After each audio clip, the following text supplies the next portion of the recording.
Jane, and this is Super at 60. Whew, guess what? It is hotter than you know what out there. I mean, it is hot. It is just over 100 degrees here in Virginia, and the humidity level is just so awful. Everything is just kind of droopy and wilting, and including yours truly here. I'm trying to hang in there. I really am. I turned my air conditioning down just a little bit just before I started here, just to make sure I stay cool and fresh for you. But if you hear that kind of sound like that, that's my air conditioning going. And the camera just, I don't know, it just doesn't like it. So I apologize for that, but I'm not turning my air conditioning off. No way. You can see me pass out right here in my kitchen. So anyway, today is a collaboration. It is a collaboration, and you know I love collaborations. And today's collaboration is yet another fantastic channel that I am so excited to introduce to you. If you don't know them already, Boots and Bonnets. Is that cute or what? Some of these names of channels are simply adorable. I love them. And Christy is over at Boots and Bonnets, spelled just like it sounds. And I will link below so that y'all can zip right over there when you're done watching my channel.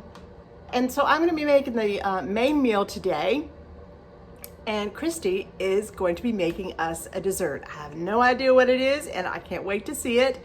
Christy is the most joy-filled human being I think I have ever met. You know, she is just, every time I go to watch her videos, I think, you know, I want to be there. I want to be in that kitchen with her. She's so darn cute. So I just want to make sure that you all go over there and check Christy out over at Boots and Bonnets. She's a lovely, sweet woman, and you will love her whole family. They're adorable. So what I'll be making for you today is something called Bubble Up Chicken. Bubble Up Chicken. Have you ever heard of it? Have you ever made it? Have you ever tasted it?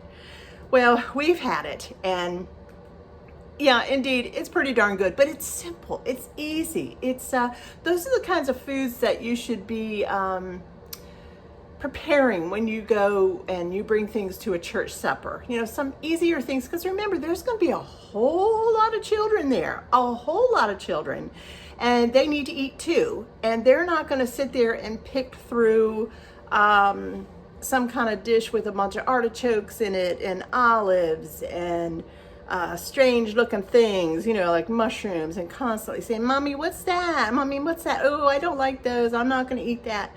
I was that way myself. I was a really picky kid. So just keep that in mind when you are preparing a meal. So this is such a nice, classic, easy meal, extremely family friendly, and makes that easier for moms when they're taking their kids on down the 9x13 dinner aisle, or dinner table, I should say.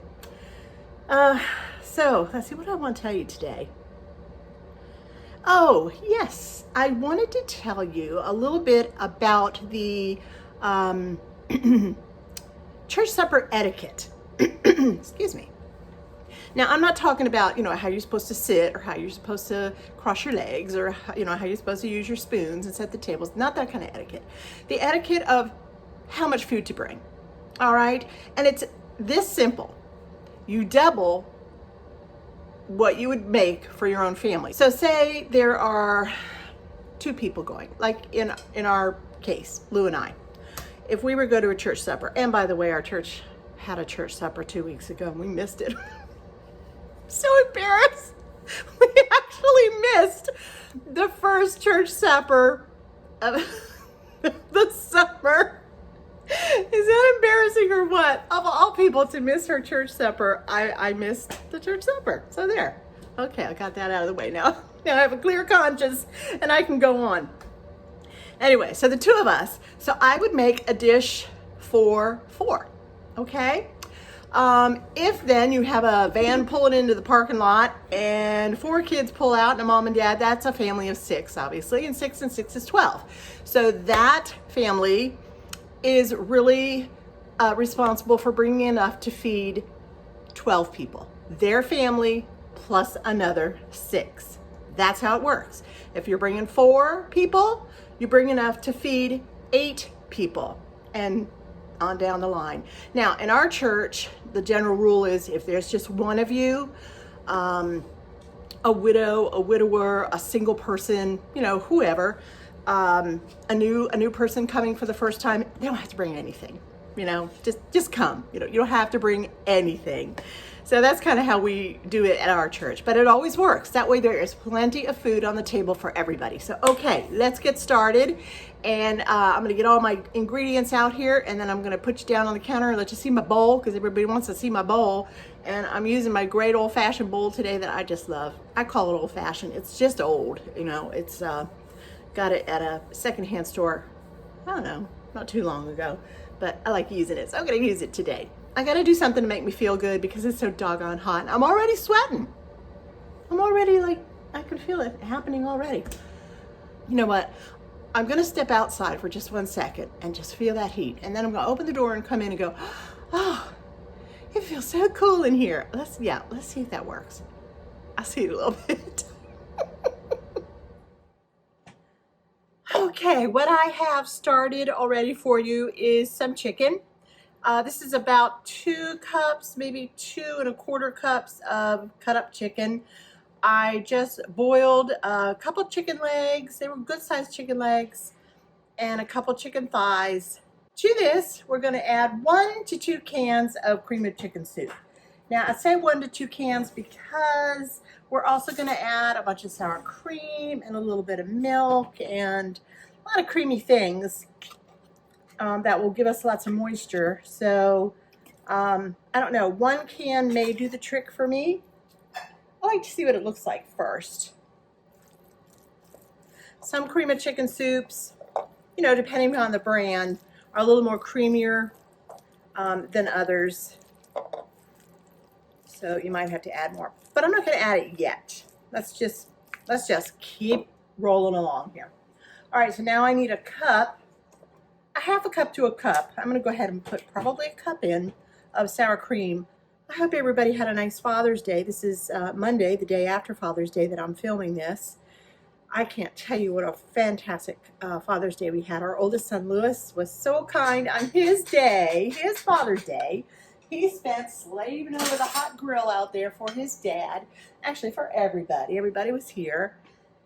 And he made the most delicious, oh my goodness, chicken and shrimp kebabs with some kind of a wonderful cilantro, looked like jasmine rice. We made these bowls, you know, those bowls that are so popular right now. And I have to tell you, that was good. It was so good. I was very proud of my son. Very, very proud. Now, if only I could get him to come on Super at 60 and do it for me. All right, so there. See how creamy already it is? Yeah, very creamy. All right, now I want a cup of cheddar cheese. Just some nice shredded cheddar cheese. You can use the store brand like I do. I always use store brands. I have no problem using a store brand. I'm not a snobby snob when it comes to that. Some people, although I wouldn't call them a snobby, but some people just do prefer a particular store brand over another. I have never been like that. I don't know why. I guess, I don't know why. All right. So let's go ahead and add about a ¼ cup of milk. Okay, I'm just going to splash that in. There we go. It's probably even a little over, but that's okay because we did not use all the cream of chicken that we really could have, so that should be just perfect. I like to keep things moving as I'm adding them in there, so there's not this great big mass of stuff that you have to stir together at the end and make sure it's all mixed. Just keep mixing as you're going along. It's a good thing. It's a good thing. All right, and now we need a total of about 2½ cups of vegetables. Well, I know, for instance, I am definitely adding frozen peas. So I'm going to add a cup of frozen peas. A little bit more. I love adding frozen peas to things. I just love it. And I'm going to add, I don't have frozen carrots, so I'm going to add about a cup, oops, I'm going to add all that, of just canned carrots. Yeah. Everything's cooked here, so it's just a matter of kind of heating it all through. And the heat will cook those frozen peas. So not worried about that at all. Oh, it smells so wonderful. All right. Well, let's see what we're going to do now. I think I'm going to go ahead and put in a little bit of salt and pepper. You know, just a pinch, a hearty pinch, and a good pinch of pepper. Maybe, oh, I don't know. I'm kind of guessing maybe 1/4 teaspoon each. If you want to leave that salt out, go right ahead. That is just fine. Now, I do have a little bit of some creamed corn left over from the other night. More creaminess going in. So I am going to go ahead and use that up. That I am. Check your refrigerator. See what's in there that you made from other nights. And I am a real proponent of that. I believe in using it up to the bottom. All right. Very good. All right. Is there anything that I missed? I'm going to put in a little bit more spicy things. No, spices here. A little bit of garlic granules. I prefer garlic granules to garlic powder. I think there's more flavor there. Smells better too. Smell that. It's really good. Okay. And I'm going to put in about, let's say 1/2 teaspoon.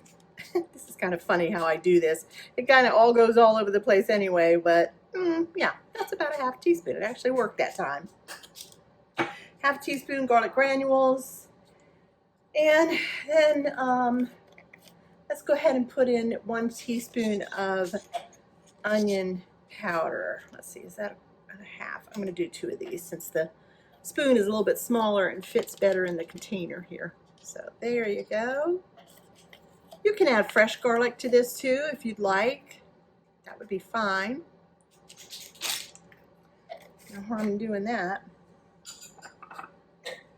All right, our casserole here, our bubble up chicken is building up here and looking beautiful. Can you see how beautiful that is? The colors in there, the orange from the carrots, the orange from the cheese, the beautiful bright green of those peas, all that creaminess. There's some yellow from the corn in there. Yeah, it's very, very colorful. It's really quite lovely, I have to say. All right, and have I missed anything else? I don't believe so. Okay, now let me get my casserole pan out. They'll be taken to the church. Missed our church supper. Can you believe I missed the church supper? You know, I said to my husband, how on earth could I have done that? I don't know. I guess we weren't just paying attention or something. But yeah, we missed it. We missed our church supper. Well, I'll make the next one. Guarantee that. Guarantee it. I'll make the next one. I was hoping to go this year to one of them because I really wanted to take some pictures. I have some pictures of old, but of nothing, you know, kind of recent. So I wanted to do that. All right, now just spread that in here so beautifully. So you have your entire meal is in here. If you want to, we're making this for your family. You wouldn't have to make any kind of a side dish unless you wanted to make it a nice, fresh, cold salad, which today I would strongly recommend, and I may even do that.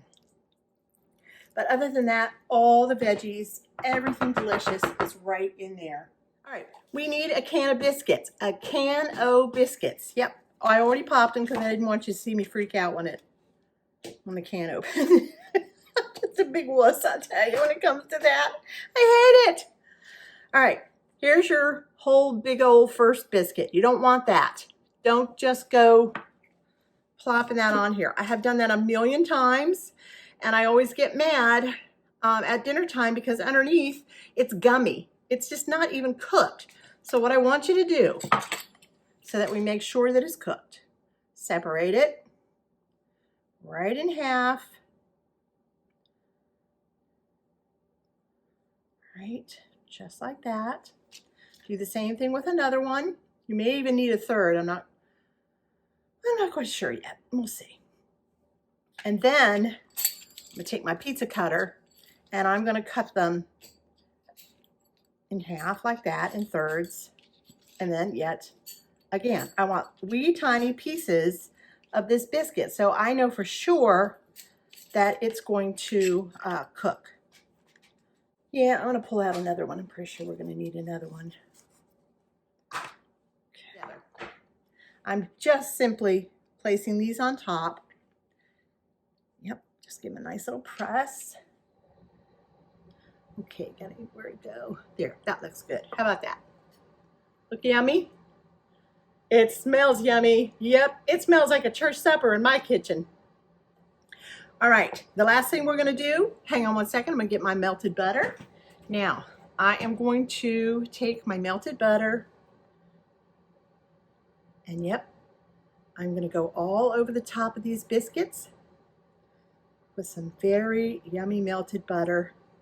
It's gonna give them a nice golden brown top. All right, that's how easy this incredible bubble up chicken casserole has come together. Now I am going to put it in my oven on 350. I'm going to cover it with some aluminum foil. Yeah, I'm going to let that be covered for about 20 minutes. Just needs to steam up a little bit in there. All the flavors come together. And then I'm going to take the cover off and I'm going to put it back into the oven for another 20 to 25 minutes, watching that the tops don't get too brown. And then I'm going to take it out and I'm going to show you exactly what this looks like. All right, here's our bubble up chicken, looking really, really good. Nice and creamy. And look at those sweet little pieces of biscuit. Yeah, that looks really good. Look at those little green peas popping through. Yep. All right, let's give this thing a little bit of a taste. It is really, I mean, really, really, really hot. So you don't want to bring it to the church supper quite this hot. But actually, you should leave your house with it being this hot. And then by the time it gets to the church, it should be just right for everybody to enjoy.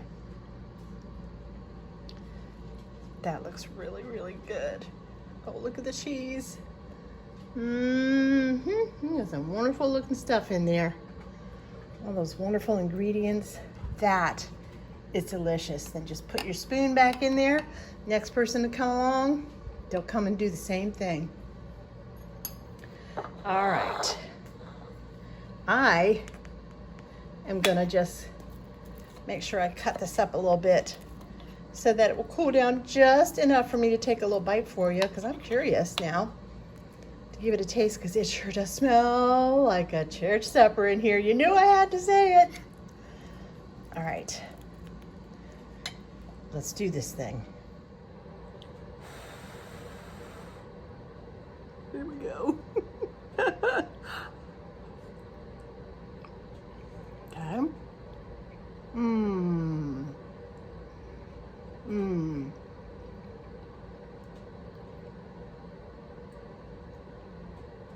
That is so, so good.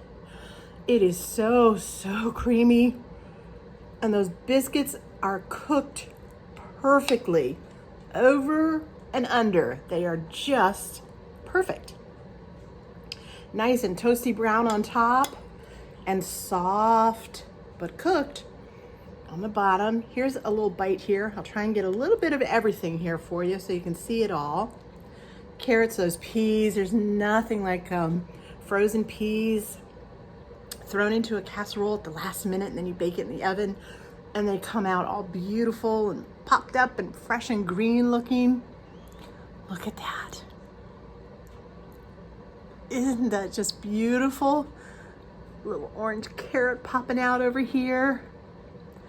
There's your little piece of biscuit on top, and there's some yellow corn popping through. Big old chunk of chicken on the bottom there. I'm using a spoon for this. It's almost like a chicken stew. Yeah, this is good stuff. Yeah, this plate will be absolutely empty when you take it home from your church supper. Guarantee it. Yeah, wow. Another delicious, delicious meal that we have ready for you to share at your next church supper.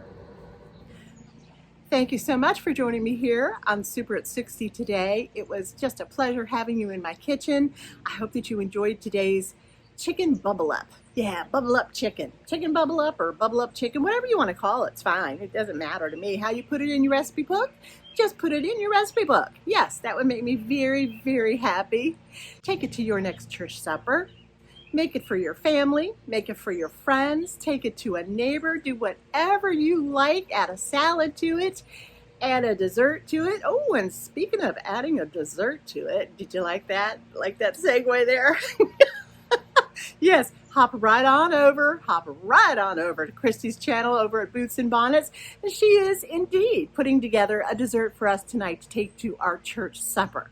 So go over there and give her a like and subscribe to her channel and see what new recipe you'll have to put into your recipe box as well for desserts. And for those of you who have come over from Christy's channel, I want to thank you so much. I hope you had a good time here with me in my kitchen today. I absolutely and totally, thoroughly enjoyed having you here. I hope you'll press the like button. I hope you'll press that subscribe button. I would love to have you here week after week. It would be a joy. And press that little button so that you get all the little bell there. You know that bell? Everybody sees that bell. Press the bell, yes, so that you can get all my notifications of when my latest videos come out. They come out all the time. You just really never know. I'll surprise you. Lord bless you all, and I will see you again very, very soon. Bye now.